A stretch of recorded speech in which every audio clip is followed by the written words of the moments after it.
আমরা এই শৈলকুপাকে মাদক মুক্ত করতে চাই। ফোরামের মধ্যে কোনো রাজনৈতিক বিভেদ আনবেন না। আমি গত 7 দিন ধরে সকাল 7টা থেকে রাত 2টা পর্যন্ত কন্টিনিউয়াসলি নেক টু নেক মিটিং করেছি। শৈলকুপা থানার 304টি গ্রামকে কানেক্ট করে যে বাজারগুলো আছে প্রতিটা বাজারে আমি গেছি। সেই বাজারগুলো যে আমি কয়েকটি বিষয় মানুষের কাছে দাবি করেছি। তার প্রথম দাবিটা হলো, আমরা এই শৈলকুপাকে মাদক মুক্ত করতে চাই। মাদক মুক্ত করতে চাই বলেই আমার সাথে প্রতিটা মিটিংয়ে থানার ভারপ্রাপ্ত কর্মকর্তা মহোদয় ছিলেন। তাকে সাথে রেখে বলেছি, আপনারা যারা মাদক সেবী, মাদক কারবারি, মাদকের সাথে সম্পৃক্ত, তাদের তথ্য দিয়ে আমাদেরকে সহযোগিতা করুন। আমরা আপনাদের তথ্য গোপন রাখব, কিন্তু যারা মাদকের সাথে জড়িত আছে তাদের তথ্য আমরা গোপন রাখতে পারবো না। তাদের আইনের আওতায় আনতে নিশ্চয়তা আমরা দিতে চাই। আমাদের দ্বিতীয় দাবি, ইতিমধ্যে আপনারা জেনে আনন্দিত হবে যে শৈলকুপা থানার 71টি রাস্তা, ছোট বড় 71টি রাস্তা কাজ আমরা অনুমোদন করিয়েছি।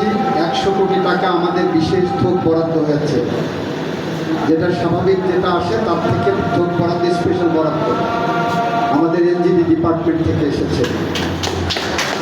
আমরা বলেছি এই রাস্তাগুলো করার সময় আগে 100 টাকার রাস্তা 30 টাকা রাস্তায় খরচ হতো, বাকি 70 টাকা চলে যেত দুর্নীতিবাজদের পকেটে।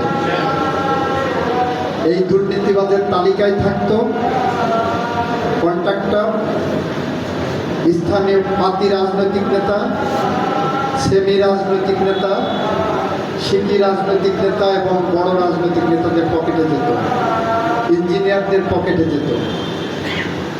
আমরা নিশ্চয়তা দিতে চাই।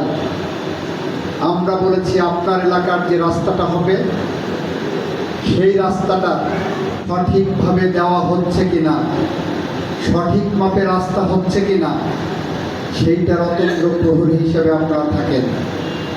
যদি কোনো ইঞ্জিনিয়ার এই দুর্নীতির সাথে জড়িত হয়ে থাকে, তার প্রপার ফাংশন ডিসচার্জ না করেন, আমরা তাকে ধরিয়ে দিতে বলেছি, তার নাম ধাম চেয়েছি।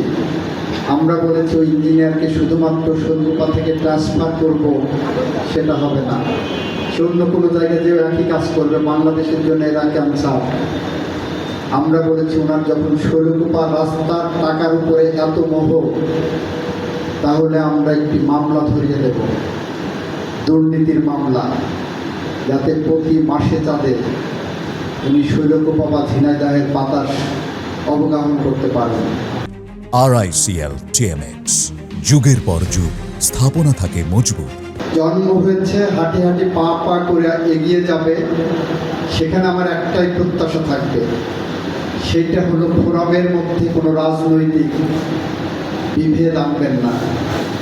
আপনার রাজনৈতিক দর্শন আপনার কাছে থাক, আপনার যাকে ইচ্ছা তাকে ভোট দেন, কিন্তু আপনার এই ফোরামটা শুধুমাত্র আপনার ব্যাংকার্স ফোরাম হিসাবেই থাক, এই প্রত্যাশা আমার থাকবে।